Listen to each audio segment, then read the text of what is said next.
Bonjour à tous, aujourd'hui nous accueillons Coraline Leblanc, 18 ans, et Aurore Gérard, 19 ans, respectivement présidente et secrétaire générale de l'exercice Simul-ONU qui vient de se terminer dans les locaux de l'Université catholique de Lille.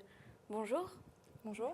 Alors, ça vient de se terminer. Quel est votre ressenti après 2 jours d'exercice dans des conditions réelles de l'ONU ?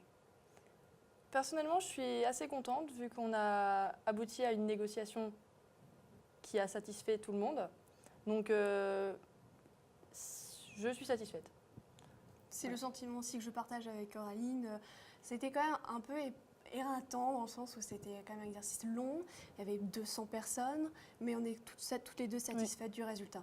D'accord. Long et fastidieux vu qu'il y avait quand même presque, oui, comme Aurore l'a dit, presque 200 étudiants qui participent à l'exercice, répartis en 62 délégations, donc 62 discours à écouter, 62 points de vue presque différents. C'est assez fatigant, mais au final, ça paye. Alors tout de suite, on va regarder un reportage réalisé par nos équipes. Je vous invite à le regarder.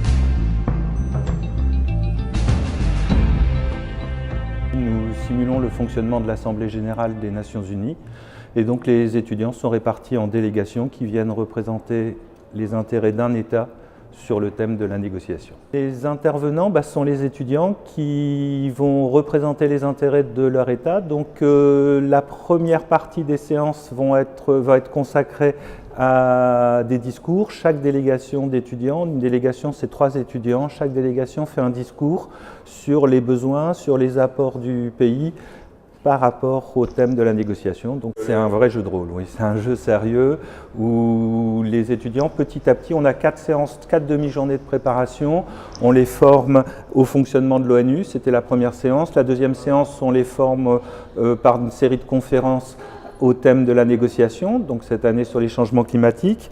La troisième séance, c'est sur la rédaction d'un discours, la rédaction d'une résolution. Et la dernière séance, c'est sur la négociation, l'art de la négociation.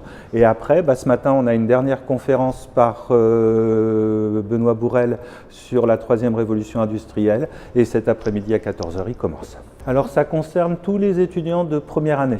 Donc nous avons cette année des étudiants de droit, des étudiants de la salle, des étudiants en BTS et des étudiants en licence DCG, licence d'expertise comptable.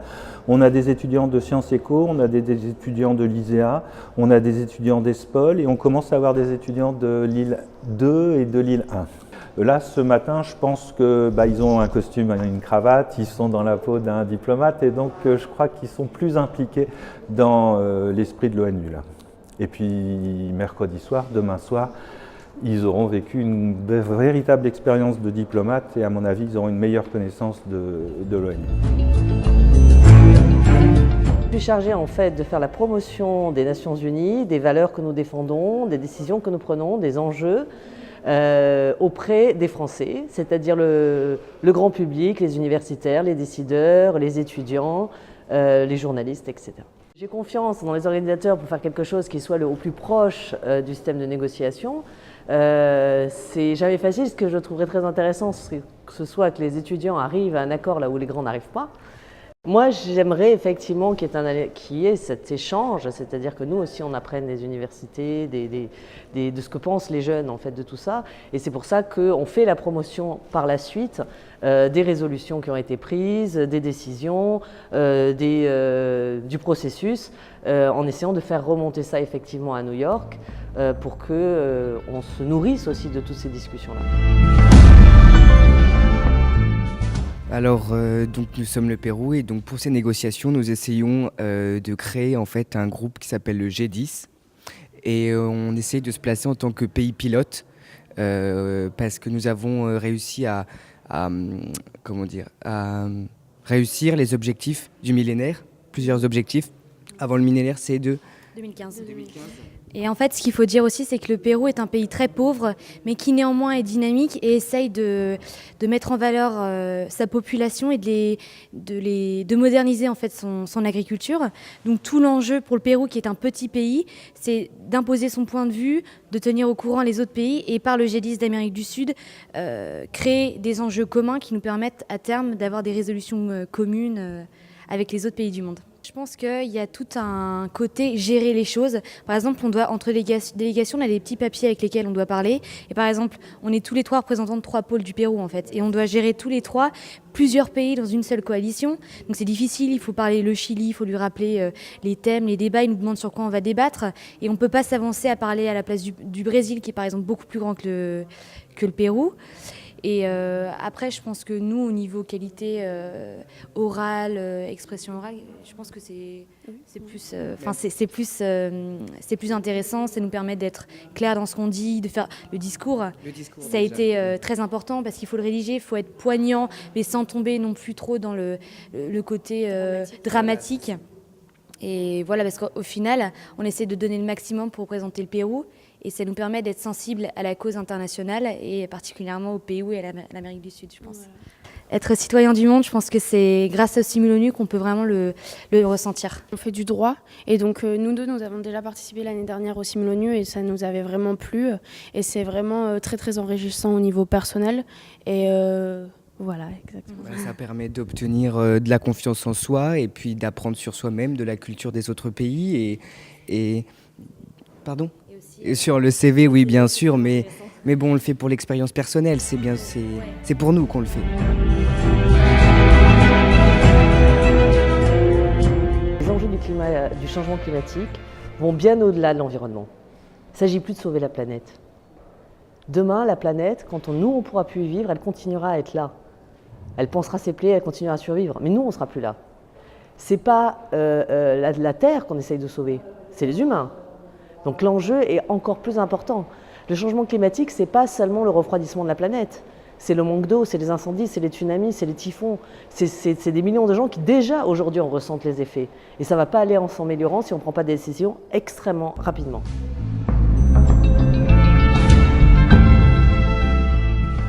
Y a-t-il dans l'Assemblée une délégation qui s'oppose à l'adoption de ce projet de résolution ?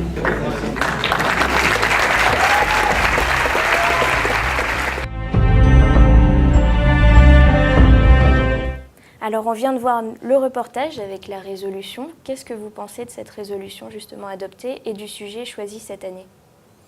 Le sujet me paraît adéquat par rapport aux conditions actuelles du monde. Et la résolution est plausible dans le sens où elle pourrait vraiment être réalisable et réalisée en pratique. L'avantage avec le Simulonu, c'est que nous suivons en fait l'agenda de l'ONU. Cette année, c'était le changement climatique. En plus, ça concorde parfaitement avec l'actualité, parce qu'en ce moment se déroule la conférence de Lima. Et par exemple, l'an passé, c'était la sécurité alimentaire. Nous représentons les États-Unis et pareil, ça correspondait parfaitement en fait au planning de l'ONU. Donc c'est enrichissant et stimulant intellectuellement parlant. D'accord. Est-ce que vous avez trouvé un groupe qui s'est démarqué pendant les négociations ? Est-ce qu'un groupe vous a marqué ? Oui, justement, plusieurs. Et pendant les délibérations, il y avait une sorte de, des négociations pour savoir qui était le gagnant, parce qu'à la fin, un classement est établi. Et le Pérou, notamment, qui arrivait premier. Le Pérou, l'Espagne m'avait plu, le Soudan aussi. Et d'autres points de vue se sont échangés. Et au final, le classement contente tout le monde. D'accord. Maintenant, je vais revenir sur votre participation. Quel était exactement votre rôle cette année et qu'est-ce que vous en avez tiré ? Moi, j'étais présidente. Oui. Et tu as participé aux formations ? Oui, et les formations, j'ai accompagné M. Fagot et Mme Loison dans le sens où j'organisais en second, évidemment, vu que c'est quand même eux les organisateurs principaux. En second, j'ai participé au tirage au sort des pays par rapport à chaque délégation et une relecture des discours avec Aurore notamment, une relecture attentive pour éviter les fautes de fond et surtout de forme, vu que le cadre est quand même assez institutionnel. D'accord, donc c'était quand même un gros travail de préparation. Un travail de fond, oui. Pour ma part, j'étais secrétaire, donc je devais, en fait, sur le plan logistique, organiser le bon fonctionnement en fait, du déroulement de l'exercice. Et par exemple, Coraline, elle a créé une page Facebook, c'est Simulune 2014, les changements climatiques. Et régulièrement, toutes les deux, on devait suivre l'actualité, donc enrichir la page, compléter les connaissances des participants. Et par exemple, on a trouvé des applications de l'ONU, on devait les publier. On est allé aussi à Bruxelles rencontrer Madame Pompée. Madame Pompée, dans le but de préparer la simulation, qui ne connaissait pas, vu qu'elle vient d'arriver à la place de Monsieur Bugada, qui était venu, qui s'était déplacé l'année dernière. Et du coup, quelque part, on lui a fait découvrir la simulation. Elle qui connaît vraiment les fonctionnements institutionnels, la simulation, elle ne connaissait pas. D'accord. Voilà. Et donc, comme vous l'avez dit, c'était votre seconde participation. Vous avez préféré quel rôle, la délégation ou cette année? C'est assez mitigé.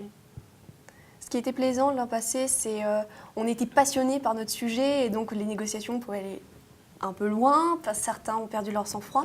Mais c'est vrai que se trouver de l'autre côté, c'est vraiment intéressant. C'est complètement différent, mais c'est vrai que c'est intéressant. Mais parfois, moi j'avais envie d'aller dans les négociations, dire non, il ne faut pas faire comme ça, aller voir tel pays. Tu l'as fait d'ailleurs, non? Oui, un petit peu.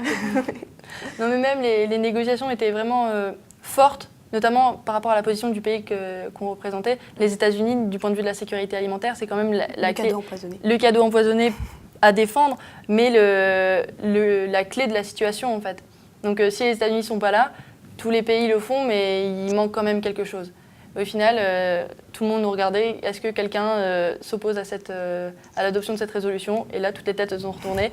Et oui. C'était la clé de voûte en fait de l'exercice. Voilà. D'accord. Mais par hasard. Et l'an prochain, une nouvelle participation? Peut-être, si l'occasion se présente, oui, pourquoi pas. Merci beaucoup d'être venu sur notre plateau. Merci à vous. On se quitte ici et à bientôt pour un nouveau numéro spécial au Media Lab.